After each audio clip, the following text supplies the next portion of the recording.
So the community of Tulsa is 1 million people. And I'd say, 4 years ago or 3.5 years ago when I arrived, almost 4 years ago now, there was there was less than 10 venture-backed startups in the city of Tulsa, if you could imagine. And we have 8 companies in our local portfolio today. We've helped another 30 or 40 companies expand to Tulsa. But the community itself, a lot of the young, smart people who went off to university previously, never came home because there was nowhere interesting to work. Welcome to 20-Minute Leaders. Just sit back, relax, and learn from the leaders of today. It's a journey. Each one is different, unique, inspiring. Let's get started. This episode is powered by J Ventures, a community-driven VC fund in Silicon Valley, in partnership with Lomitech, and sponsored by Homeward Ventures, Hippo Insurance, Upwest, Hillel at Stanford, Leap, and Birthright Excel. Welcome to 20-Minute Leaders, and today we're in Tulsa, Oklahoma. Meet Michael Basch, managing partner of Atento Capital, the venture arm of the George Kaiser Family Foundation based in Tulsa, Oklahoma. Born in California and living in New York City, London, and Tel Aviv prior to moving to Tulsa, Michael has spent most of his life on the operating side of startups. 4 years ago, he moved to Tulsa to work with GKFF to look at ways at deploying capital that not only drives returns, but also creates jobs and upward mobility in Tulsa. Outside of work, Michael is married with a beautiful 8-month-old baby, his first, named Leo. Michael Basch, welcome to 20-Minute Leaders, all the way from doing a bidud, a quarantine in Tel Aviv. You're most of the time in Tulsa, Oklahoma, but right now we're pretty close to each other. How are you doing? I'm doing well. It was quite a complicated process getting into this country at the moment. My wife has a passport, but I do not, and I had to get a letter from basically the foreign ministry to get in here, and so I'm happy I was able to do so, but it was not simple. Well, you've done something that many of my family members are still unable to do. So afterwards, we'll talk about a few tricks of how that's done. But right now, Michael, I want to be focusing on your work with Atento Capital as a managing director, and specifically, around Tulsa, Oklahoma, and how you're leveraging the deployment of capital to empower community. You're not from Tulsa, Oklahoma originally, if I believe. You in New York, California. You ran for mayor in New York, and so there's a lot of stories to be told here. How do you end up in Tulsa, Oklahoma? Yeah. So the kind of quick background is I was born in San Francisco and raised in Los Angeles. I went to university and graduate school in LA, and then to New York, London, Tel Aviv, New York, Tulsa. My background's in startups, and if you would have told me 4 years ago, name 500 cities on earth you might be living in, I wouldn't have thought of Tulsa, Oklahoma in there. And it was kind of the last place I expected to be. But I built a few different businesses, from coffee shops to a product manufacturing business to a mobile user acquisition business, actually out of Israel, and then left briefly to work in politics on Hillary Clinton's campaign in 2016. We lost, and then I ran for mayor of New York, as one does, which is a long story for a separate day. And then after that, I visited Tulsa. Actually, a couple I'd introduced. They ended up getting married, and I met a guy by the name of George Kaiser, who has a family foundation whose main mission is to address intergenerational poverty. And actually, fun fact, his son was in the IDF. He was a paratrooper and met his wife in Israel, made Aliyah. And now he moved back to Tulsa, and they have an Israeli restaurant. But an Israeli restaurant in Tulsa, Oklahoma. In Tulsa, yeah, right, a block from my office. Is very dangerous. But yeah, look, I think the foundation is a $4 billion foundation. Previously, they spend 99% of their philanthropy in Tulsa, but they spend 99% of their investment outside of Tulsa, and they don't really do anything early stage because it's such a big, they're writing massive checks. And so, the thesis is, can we invest earlier stage in ways with intentionality beyond just returns, which we're dead focused on, but also in a way that can create jobs in Tulsa. And so we've deployed about $40 million in that strategy over the last 2 years. Incredible. And with coming into this new location, how do you find yourself interact with this mission of deploying capital to empower the community? What do you have to do in order to get acquainted with the community on a personal level, to understand both financially, but also, just in the day-to-day, what it takes? So the community of Tulsa is 1 million people. And I'd say, 4 years ago or 3.5 years ago when I arrived, almost 4 years ago now, there was there was less than 10 venture-backed startups in the city of Tulsa, if you could imagine. And we have 8 companies in our local portfolio today. We've helped another 30 or 40 companies expand to Tulsa. But the community itself, a lot of the young, smart people who went off to university previously, never came home because there was nowhere interesting to work. And so it's been about kind of creating opportunity. It's kind of been, first of all, seeing who's here, what the potential is of the group of people that are here, creating opportunity for the people who were from there that have left to entice them to come back. And then trying to bring in, talented people that build big companies that can create upward mobility for the people that are there. And so it's been, the community. The most interesting thing about the community is they welcome, they're very welcoming, and some you'd think they could be threatened by this, and they're not. They're seeing it as a great opportunity. They're kind of excited that people are trying to kind of grow the tech ecosystem and diversify the economy. The legacy industries, fossil fuel largely. It's like oil and gas, and so they know that they have to figure out what the future is. Otherwise, they'll be Detroit 2009, and so it's been a really interesting process. I'd say the biggest challenge of the community, and for me when I arrived, coming from New York, is in Tel Aviv, is I talk fast and walk fast and move fast, and it's definitely there's a thing called Tulsa time, which is like there's no hurry. And so, living on Tulsa time is a big thing. And so that was probably the biggest adjustment. Right. And how does that impact then, the mission of Atento Capital to, what a traditional venture capitalist might be expecting of themselves, or their LPs would be expecting them. I believe that, there's a different structure, not necessarily multiple LPs, traditional structure, but how does that impact, your investment thesis, your rationale as you're approaching these different opportunities that you're already doing? Yeah. So a typical VC. So a little bit about Atento. We have kind of two strategies. One is we invest locally in pre-seed, seed, and A. We lead, and we write locally a check is in Tulsa. In Tulsa. But 2/3 of our local deals, we've actually found a company and relocated the founders. And so the founder could be in Boston or Johannesburg or St. Louis or San Antonio, and we'd relocate them to Tulsa, and we consider that a local company because they're based in Tulsa. Interesting. And what was their response? So you have this, Tulsa-based VC fund coming and leading the round, and then asking them or encouraging them to relocate to Tulsa, Oklahoma, to develop their strategy and their company. What's the feedback that you're getting on this?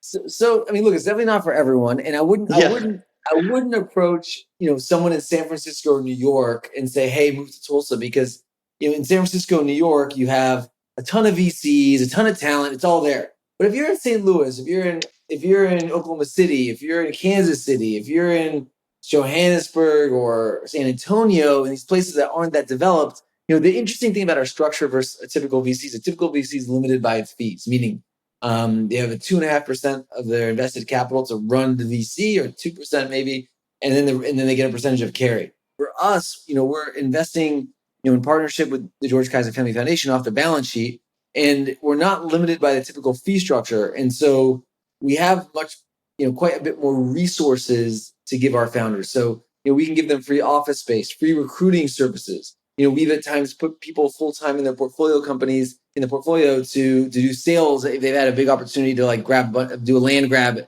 given a regulatory change. And so we can dig in much deeper post investment with our portfolio companies to help give them an unfair advantage to be successful. And so if I'm a super early stage founder and I've got one VC who here's $500,000, and they're just going to invest in another VC, here's $500,000. They're going to give me free office space. They're going to set me up with advisors. They're going to, give me, free housing for 6 months, free recruiting services, strategy consulting from ex-BCG consultants that we have working with us. We really try to wrap around and give them an unfair advantage of being successful, because if you're going to be in Tulsa, Oklahoma and not in San Francisco or New York, you need the help. That means harder, and you're competing with a San Francisco, New York company. And so we have to be the difference. I mean, it's very binary, right? We're generally the first check in the company. And so we have to help be the difference from 0 to 1 to get them over that hurdle. And then we have a non-local strategy, which is investing in funds. And then, there's two parts: funds and directs. On the funds, we invest typically at the pre-seed, and then we invest in seed stage funds, and then that are generally specialist funds non-locally. And those funds then look at our pre-seed companies and hopefully lead the seed round. So we invested in a company last year called Respawn Flow, did the pre-seed investment, $3.3 million cap, I think, on the pre-seed. It's in Tulsa, those still exist. Wow. And then, I haven't seen that in about 2 years. I haven't seen anything below a 5 million cap. Yeah. So and then our seed fund that's in our portfolio, Mercury, led the seed round. They're a seed and A fund. They led the seed round in July, and it was a 2.5x markup for us. And so that's exactly kind of what we're trying to do. We recruited the company from Oklahoma City, moved them to Tulsa. They were doing $50K in revenue when we invested in last May. They're doing $800K in revenue in July. Wow. A seed fund, a year and a couple months later, our seed fund comes in, invests, leads a $3 million, $2.5 million round, and 2.5x markup. And that's kind of what we're trying to duplicate. Now they have 25 employees in Tulsa. And so that's like the exact profile of an outcome that we're looking for. Okay, and I guess that then a part of sort of the KPIs or the goals here is that the companies don't just start in Tulsa, but as they grow, they also choose to keep a strong presence, either their headquarters or just a strong presence in Tulsa, and thereby promoting and encouraging the tech scene over there, right? Yeah, so I mean, I think we want the founders there specifically because we want the founders to have attachment to the place, and we want to connect them with advisors and employees, et cetera, to build out a team there. In a perfect world, we want to find them. I've introduced 12 married couples, and we want to find them a significant other that'll really keep them. But we're really trying to help create have big companies that are built here. And I think that, we also, I didn't mention this earlier, but we also are if you look at our portfolio, we have a strong eye in terms of the diversity of the people we invest in. Over half our founders are immigrants. Over half our founders are minorities. We were the first people ever in the history of Oklahoma that we know of to ever invest in a Black founder. We've invested in three different companies that are co-founded by someone Black. And so we really, are trying to create kind of opportunity for people who are typically underinvested. We think there's alpha in that. And so I think, for our local strategy, we want the founders there staying there. For our non-local strategy, Series A, Series B, Series C, where we're not leading, we'll take a secondary office. So, I'm in Israel. There's two companies in our portfolio from Israel, Percepto and C-Tree, that are co-investments with one of our funds called Hanaco. And both of them have hired people in Tulsa. And so we invest for returns unilaterally, but in addition, if we can capture some jobs, great. I love it. Now I'm reading off of the website directly in your philosophy that the name Atento comes from the Spanish word meaning helpful, attentive, thoughtful, courteous, and polite. These are the adjectives we aspire to be and the foundation of how we do business. Tell me a little bit about the doing business part. Once you've found the right team, the right product, the right market, what does this mean to be Atento while you're doing business with your founders and their employees? Yeah, so Atento. So my wife's from Argentina, and then she made Aliyah to Israel, and so Atento's Spanish, and it's kind of a shout to her heritage. But look, I mean, I think a lot of at the core, I see venture capital, especially at the early stages, is how do we help these founders? How do you unlock the potential of these founders and help them achieve their maximum potential, right? And in part of our culture, we believe in giving without the hope of receiving, and trying to make the world a better place in a lot of ways, tikkun olam. And even if it's a company we're not investing with, if we can help them, we can introduce them to a customer or an advisor or a potential investor, or every meeting we have, we want to try and have the people we meet with be better for it, even if they have nothing to gain from it personally, just culturally how we want to be. And so, with our founders, if nothing else, even if we don't agree with all the decisions they make, we want to be helpful to them, to do everything we can to see them achieve. And so that really is at the core, and also internally to our team members, our managers, which we call 10 managers, our 10 tens, even internally, every meeting you want to see is, how can I be helpful? Like, how can we, what is it you're looking for or you need, and how can we help facilitate it? And that really is like culturally deeply embedded in who we are. Right. And so if you're looking down the line and looking at what you've learned about making a positive impact on the community and the founders that you're working with, what are some bigger ideas that you're distilling from your experience that, somebody who hasn't gone through your experience of being both deeply embedded within the community, whether it's working on the Hillary campaign, running for mayor in New York City, and now working with Atento Capital, but at the same time being very, very much, tech and capital focused, because that's a part of what the work requires. What did you learn about the intersection of the two? Yeah, so I mean, kind of the big learning for me, especially because I lived in all these like big metropolises before Tulsa, is there's no silver bullet. When I arrived in Tulsa, first we wanted to recruit tech companies. I was talking to friends of mine at Casper, Uber, or wherever, and they said, find me talent. And the talent base wasn't there. It's not like, in that, because we didn't have a ton of tech companies to recruit from. So then we wanted to find talent, but the talent needed jobs, and it was very complicated. And so we actually developed a program called Tulsa Remote that pays remote workers $10,000 to work remotely in Tulsa. And like 60,000 people have applied and 1,000 people have moved. That's help on the talent side. But then we also wanted to create upward mobility. And so, if I'm a person who grew up on the wrong side of poverty, how do you get this person to be a tech entrepreneur? Well, they can't just start a company. They know nothing about tech. So you have to create programs, and we have a program called Satellite, which is a Salesforce development program, or Holberton, which is a software development program, or Foundry College, which is a project management program, and all of which GKFF actually covers the cost of for the students to go through the programs. Incredible. So hopefully that will get a random human into a tech company, and they can work at a tech company for a few years. And hopefully a few years after that, they can start a tech company and we can invest. And so we're trying to kind of create these pipelines, for people that are from here. But the biggest thing, I'll say the biggest learning is it's going to take like 5 years at least to even see signs of if this is working, and 10 years to even know. And so it's a level of patience I've never really had previously. And so we will see. I love it. And so now that you're looking a little bit more broadly about, the Tulsa scene today versus before, and where it's headed, and, we're looking at obviously different communities around the world. Specifically, Tulsa has the gift of having you there to now continue the tech scene and to invest locally. But I'm thinking, about the different, the dozens of other cities in the world, or the hundreds of other cities in the world that would love to have a presence of a VC fund that is so active in their area.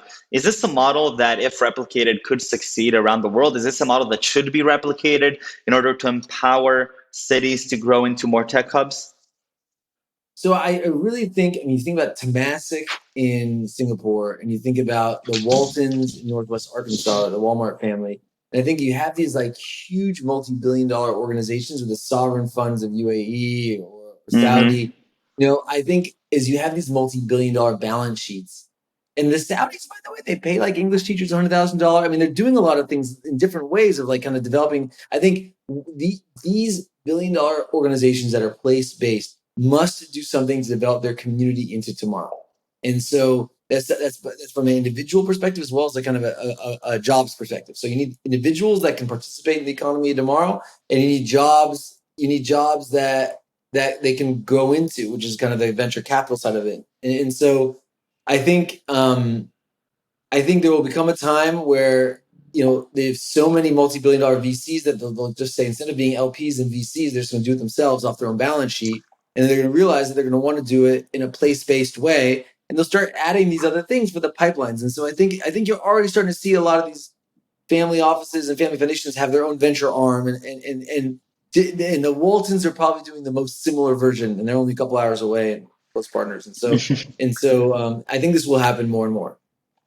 Michael, take me back a little bit to your childhood. What really fascinates you as a kid? I feel like my childhood was like split between selling lemonade, which was very lucrative in Los Angeles, and playing magic cards. I love it. And what inspires you today in your day-to-day out of everything that you're doing, whether professionally or private, or professionally or personally?